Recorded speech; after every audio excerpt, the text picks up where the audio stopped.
Hi everyone. From this Sunday we'll be gathering as a church both in person and online. Before we open up the church building next weekend for services at 10:30 and 6:30 p.m, I thought it would be helpful to describe some things to help you ahead of time to picture what some of the COVID precautions will look like. Don't forget to phone or email the office on 01926 778 505 to book, or email admin@stmarysleamington.com. You may want to bring some friends or neighbours. I'm pleased to hear that we have visitors booking in, and we're planning for a certain amount of newcomers on the day too. I hope that this notice that I'm giving will reassure you and help you to know what to expect to open safely. It's always your decision about whether this is the right time to come along in person, thinking about your own underlying risks. This is an in-between time where things will be different from normal, so everything will take a bit of getting used to. If you're concerned that you might be getting COVID symptoms, then please stay at home and gather with St Mary's online if you feel up to. If you think that you're starting to get symptoms during our service while you're with us in person, please don't feel awkward about leaving. It is important that you leave and you get any medical support that you need after that. And let us know how you're doing as you can.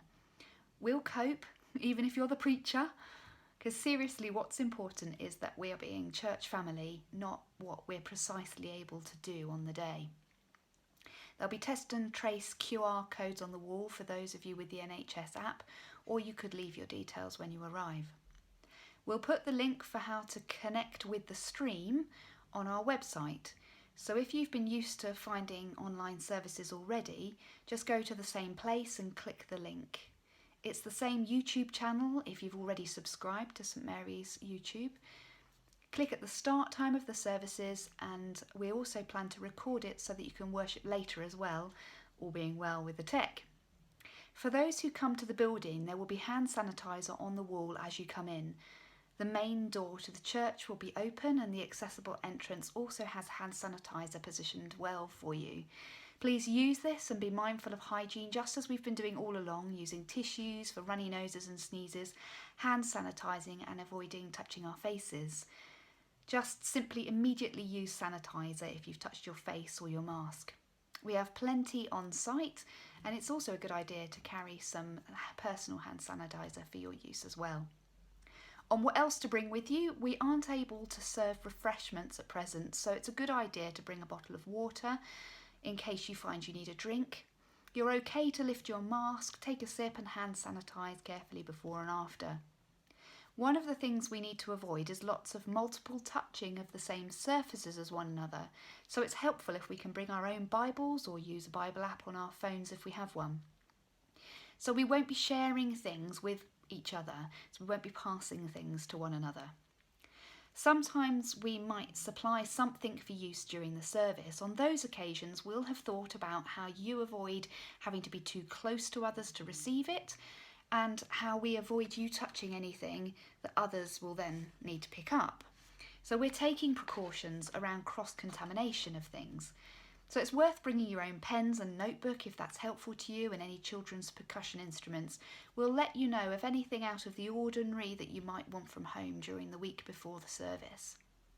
When you arrive, please be wearing your face coverings. Some people won't be wearing masks because they're exempt, so please don't be interrogating one another about this, as it might be a bit awkward for people to have those conversations. There'll be notices about everything like this in the building, so let's trust one another to do what we need to do. But generally speaking, we will be wearing face coverings throughout our time together while sat in the congregation and moving around. Face coverings like masks rather than visors. Also, you'll have heard that we're not currently allowed to sing as congregation or shout. We have singers socially distanced at the front singing for us though, and we have some music on the screens.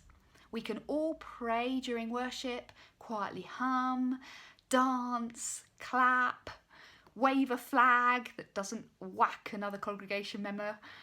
So, think about the size of any items you might bring with you. There are several ways that we can express our praises of God. Some of us might want to journal during worship. We'll find out what suits us, I'm sure.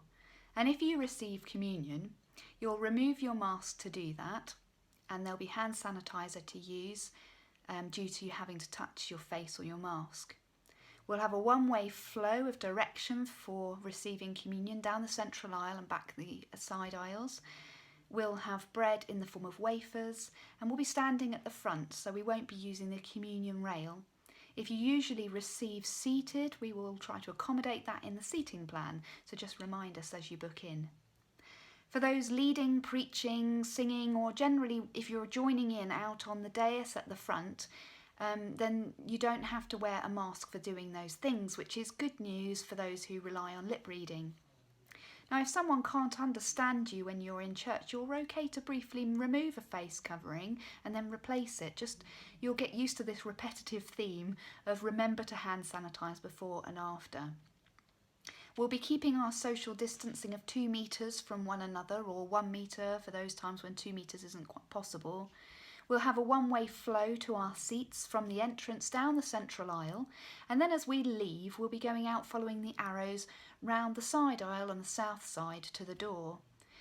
As you may know, the front of the church is east, and that's true of almost all churches, so if you're struggling to think about the compass directions, then the front of church is the east end. There are arrows out, so it will be obvious to you. And we'll use our common sense to avoid getting too close to one another while we're in church. Just ask if you need to go past someone else in your aisle.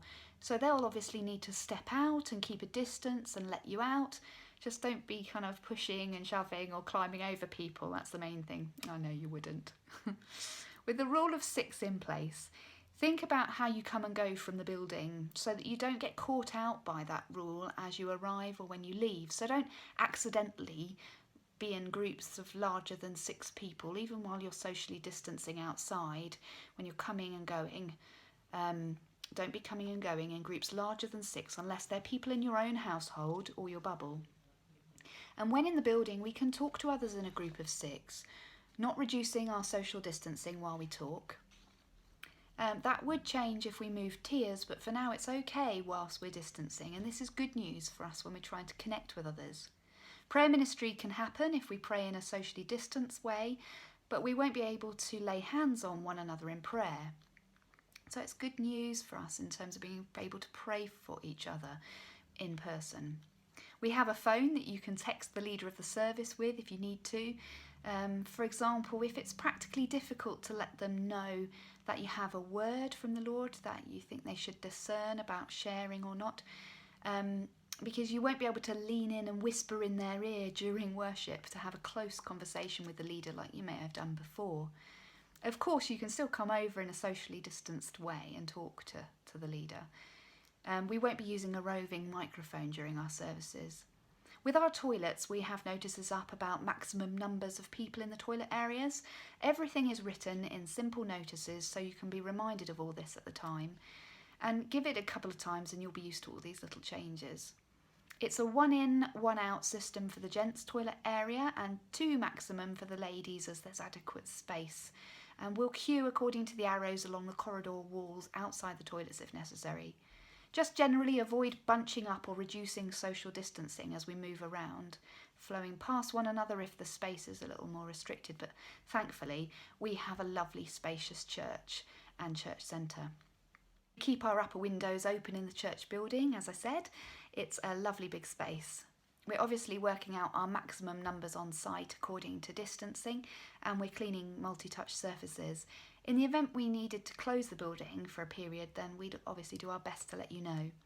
Much of this is common sense, but I hope that by describing some of these things it'll feel a bit clearer. So much of this we're getting used to in life already. If you have any questions, you can always ask the person on welcome, in a socially distanced way of course. If you're not sure, just ask.